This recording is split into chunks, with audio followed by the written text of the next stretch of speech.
ایک دن حضور پاک صلی اللہ علیہ وسلم نے فرمایا کہ اے عائشہ،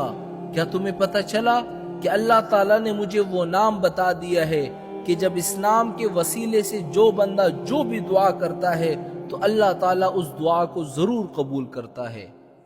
بی بی عائشہ رضی اللہ تعالیٰ عنہ فرماتی ہے کہ یا رسول اللہ، میرے ماں باپ آپ پر قربان ہو جائے، وہ نام مجھے بھی سکھلا دے۔ میرے نبی پاک نے فرمایا کہ اے عائشہ، تجھے سکھانا مناسب نہیں ہے۔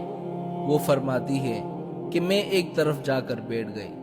پھر میں کھڑی ہوئی اور حضور پاک صلی اللہ علیہ وسلم کے سر کا بوسہ لیا۔ پھر میں نے عرض کیا کہ یا رسول اللہ، مجھے وہ نام سکھلا دے۔ حضور پاک نے فرمایا کہ اے عائشہ، تمہارے لیے مناسب نہیں ہے کہ میں تمہیں وہ سکھلا دوں، کیونکہ تمہارے لیے مناسب نہیں ہے کہ تم اس کے ذریعے دنیا کی کوئی چیز مانگو۔ بی بی عائشہ فرماتی ہے کہ میں وہاں سے اٹھی اور وضو کر کے 2 رکعت میں نے نماز پڑھی، پھر اس کے بعد میں نے دعا مانگی، اللہم انی ادعوک اللہ وادعوک الرحمن وادعوک البر الرحیم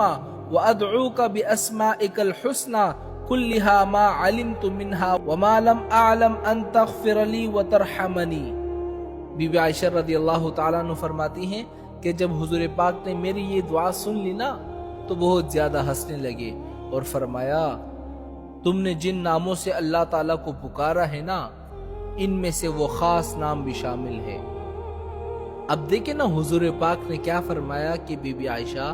تم نے ابھی جو دعا پڑھی ہے نا، اس دعا کے اندر وہ نام بھی موجود ہے جو اللہ تعالیٰ نے مجھے سکھلایا کہ اس نام کے ذریعے جو بندہ جو بھی دعا کرتا ہے تو اللہ تعالیٰ فوراً قبول کرتا ہے۔ تو جو بھی شخص اس دعا کے وسیلے سے اللہ تعالیٰ سے دعا کرتا ہے تو اللہ تعالیٰ اس کی دعا کو فوراً قبول کر دیتا ہے۔